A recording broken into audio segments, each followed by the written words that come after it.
Mr. President. Mr. President, let me just say that I share in the comments of my colleague from Indiana and my colleague from Ohio. The three of us voted in good faith to debate this bill, and I did so because I thought that we should try to debate this issue, that both sides, if they had an idea about how to pay for this in a responsible way, that we should bring it forward. And so when I hear the majority leader say that I've been waiting since Monday, well, I filed an amendment on Tuesday. And that amendment is straightforward. That amendment is one that would fix fraud in our tax code that really came to light in 2011 in a Treasury IG report. And what it would simply require is those who seek the additional child tax credit to file a Social Security number just like those who seek the earned income tax credit in this country. And why is that? Because the investigations of this tax refund that people receive, found that they were claiming it for people who, number one, were basically not authorized to work in this country, were claiming it. And secondly, but for children that may not even exist. Investigations found that children that don't even live in this country. And so a common sense amendment that, by the way, would it pay for it? Yeah, it would pay for 3 months of unemployment insurance for American workers and for this issue that we have before this chamber. It would pay to fix the military retirement cuts to the COLA that also impacted our wounded warriors that were done in the most recent budget that were unfair, that members of both sides of the aisle have come together to say we should fix, and agree it's unfair. What else would it do? It would reduce the deficit. And what I hear from the majority leader is well, that idea, we've heard that before. Well, we may have heard it before, but we've not been allowed to vote on it. Are they so afraid of having a vote on something like this that the people of New Hampshire that I represent can't get a vote on trying to fix abuse in our tax code? On trying to solve this issue pending on the floor and to pay for it so that we don't add to our $17 trillion in debt?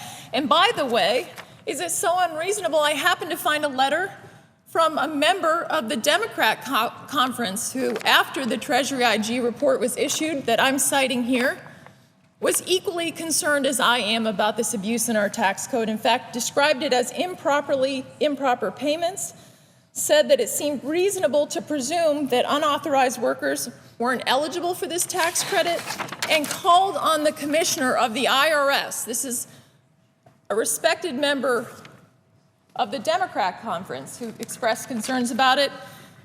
And that member said, we need to stop these unauthorized payments immediately. And that was in 2011, and we can't even get a vote on this. We can reasonably disagree. But the only way we can express those disagreements in this body, as my colleagues have said, is to be allowed to vote and to be able to represent our states and to get votes on amendments. So with that, I would ask unanimous consent to call up my amendment, 2603. Is there objection? Reserving the right to object. The senator from California. Mr. President, talk about fiddling while Rome burns. If you are one of the 1.3 million people in this country, 222,000 in my state, whose house is burning down because they're going to lose the safety net of $300 a week to feed their family, to take care of their kids, to heat their homes, and my colleague talks about letters, I'll tell you about a letter I got from a woman who says her thermostat's at 55 degrees, and she's got a 2-year-old and a 1-year-old. And all they do on that side is complain that their amendments, they're so important, 24 of them, and they know they're all partisan. We're trying to work on a bipartisan solution. And you know what? Somebody explained to me why the Republicans never objected to extending unemployment so many times when George W. Bush was president. Not a one. It was fine. So do we make economic policy by who's in the White House or by the needs of our people? Now, this idea of going after children is one of the worst ideas I have ever heard, and I'm shocked I am shocked. You're going to hurt children. You're going to take away food out of their mouths. It's outrageous. If there are abuses, I say to my friend, put those people in jail. You know, if there was one corrupt senator here, and there could be, or there might be, and there was in the past, and every one of us got painted with that brush, what you did in your speech is to taint every poor child who happens to benefit from that credit. Let us not go down that partisan route. Let us support our leader, and let us work through the weekend to come up with a plan. I think the majority leader has one, and I object. The objection is heard. Mr. President. The senator from New Hampshire. Mr. President, I would say, first of all, I voted in good faith. One of 6 Republicans to debate this bill, to solve this problem.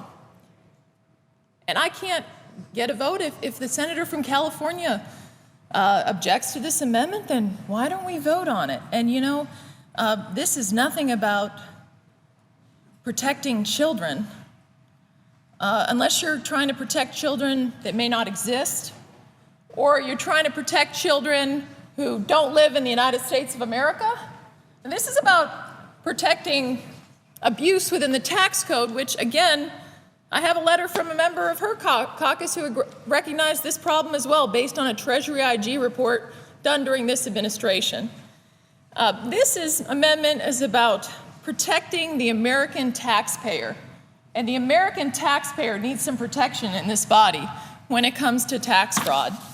And let me just say that we need to be able to have votes on behalf of our states, on behalf of the American people. And if we disagree, let's vote them down. I don't see what the issue is there unless you're worried that it's going to pass, because it just makes too much sense. But I do have a parliamentary inquiry. Is it correct that no senator is permitted to offer an amendment to the unemployment insurance bill while the majority leader's motion to commit with instructions with further amendments is pending? The senator is correct.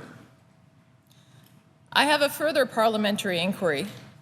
If a motion to table the Reid motion to commit with a further amendment is successful, would there still be Reid amendments pending that would prevent me from offering my amendment, or any of my colleagues from offering the amendments that they have that would pay for this, which would improve it, which would try to address the problems that we are supposed to be debating on this floor?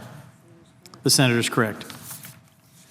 Mr. President, I have an important amendment, and that amendment would be one that fixes abuse within the tax code that has been identified by a Treasury IG report and subsequent investigations.